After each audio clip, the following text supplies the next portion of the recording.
Okay, good morning. Just thought I'd give my 2 cents on Trump. Won't be a long video, but look, we've basically got two options. One is that this is totally organic, and some would-be assassin believed they could just get to the best vantage point in the entire arena and get off a couple of shots into Donald Trump's head, despite obvious Secret Service attendants and police with automatic weapons and possible drones and even helicopters present. In the planning stage, that they would have had to consider that. But no, he thought, I'll just make my way to the absolute best vantage point in the entire arena. That's the process, the thinking process that would have had to have occurred if the case was 100% organic. Now, obviously the other option is that this is a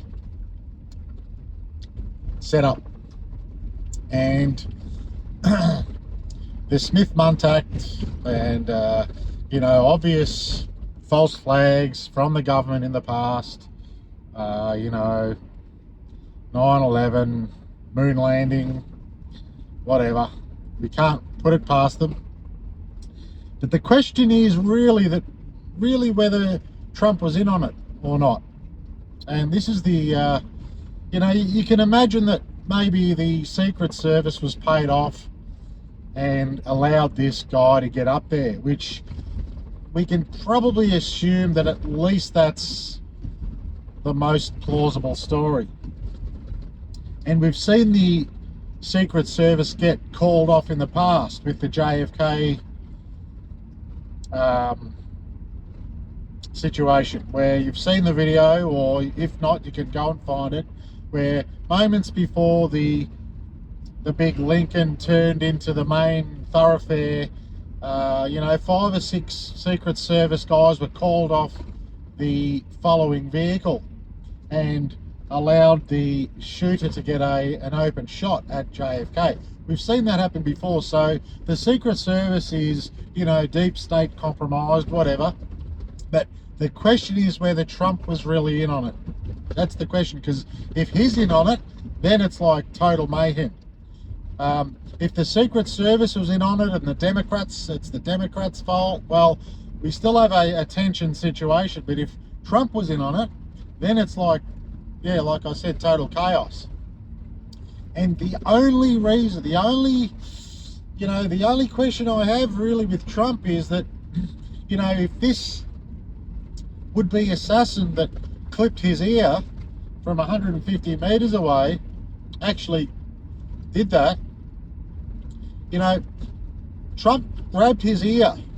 He motioned and touched his ear, and we've all seen we may have, you can find it, where we've seen the picture of the hand that comes back, and not any blood on there, no blood on the hand. And any of us who have sustained a bit of a wound, we know that the blood starts dripping, and it's pretty instantaneous. Now, if the Secret Service were in on it, we can maybe assume that they were actors. We can assume that reasonably. And when Trump was on the ground, all it would have taken was one of those actors with a little blood pouch to squirt his ear a little bit. I'm just putting it out there. Because other than his ear, there's no blood on his collar. There's no continuous dripping of blood, even by the time they get him into the car. Just before he gets into the car, there's a close-up of his ear, and still the same amount of blood as maybe half a minute earlier, which in half a minute, if anyone's been wounded like that,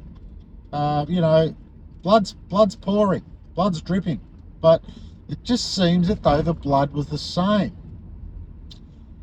So Trump's an actor, we know that. He's acted in WWF, even WWE, I should say, and obviously he's had his own TV show, a few commercials, but you know,